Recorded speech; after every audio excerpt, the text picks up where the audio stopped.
భవాని, మంగళ గౌరి, జ్యేష్ఠ గౌరి, విశ్వభుజి, చిత్రఘంట, ఓ వికట దుర్గ, ఏమిటమ్మా నా పరిస్థితి?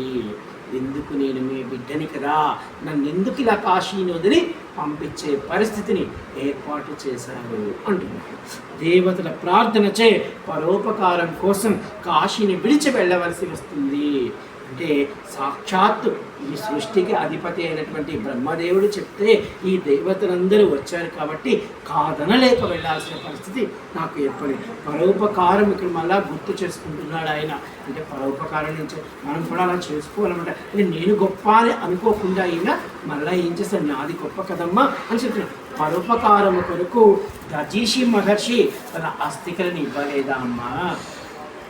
ఆయన తన శరీరంలో ఉన్న అస్థికలు బ్రతికుండగానే చనిపోయి ఇంద్రుడికి ఆయుధం అయ్యాడు కదమ్మా లోక కళ్యాణం కోసం, మరి నేను చేయకపోతే ఎట్టమ్మా అంటున్నారు. మళ్ళా బలిచక్రవర్తి విష్ణుమూర్తి ఆచించాడు అనగానే 3 లోకాలు దానం చేశాడు కదమ్మా అని అంటారు. మధుకైటకులు తమ శిరస్సును విష్ణువుకి ఇచ్చారు కదమ్మా. బలవంతుడైన గరుత్మంతుడు విష్ణువుకి వాహనమయ్యాడు కదమ్మా. మరి వీరి త్యాగం ముందు నా త్యాగం ఎంత తల్లి? అటువంటి గొప్ప గొప్ప వాళ్ళే లోక రక్షణ కోసం త్యాగం చేశారు. కాబట్టి నేను వెళ్ళి ఈ చిన్న సహాయం చేయకపోతే ఎలా అమ్మా? మళ్ళీ చూడండి, ఇప్పుడు నేను వెళ్ళాలి అంటున్నాడు కానీ కాశీని వదలదు అని అగస్త్యముని ఎవరెవరు లోక కళ్యాణార్థం త్యాగం చేశారో వారిని తలుచుకుంటూ, అంటే తన కర్తవ్యం కోసం అడుగులు ముందుకు వేసుకుంటున్నాడు.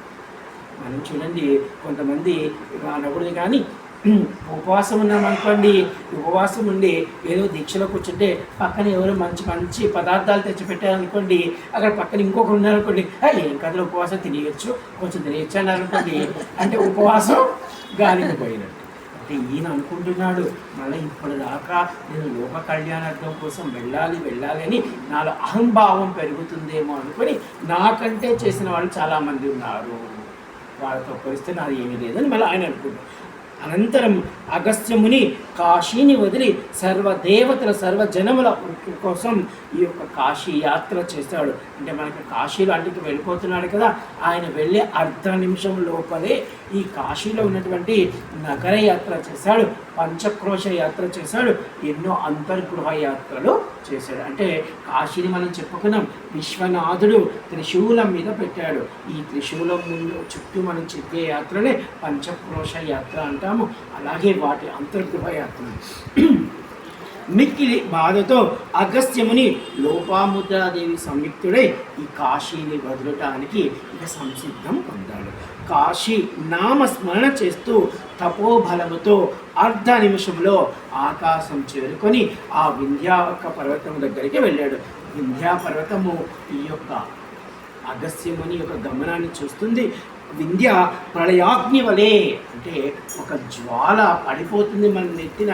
అంటే మనం బాగా వర్షాలు మెరుగులు వచ్చినప్పుడు చూడండి, మనం కళ్ళు మూసుకుంటాం అది చూడలేక. అంటే ఇక్కడ ఆ వింధ్యా పర్వతానికి అలా కనబడుతుంది. ఒక ప్రళయాగ్ని వలె అగస్త్యముని చూసి భయపడి ఆకాశం అంతా కప్పి ఉన్న ఆయన అలా నేలకి సతికిలబడ్డాడు. మా గురువుగారు వస్తున్నారు, ఏదో కోపంతో వస్తున్నారు, నేను ఏదైనా తప్పు చేశానేమో అన్నట్టుగా.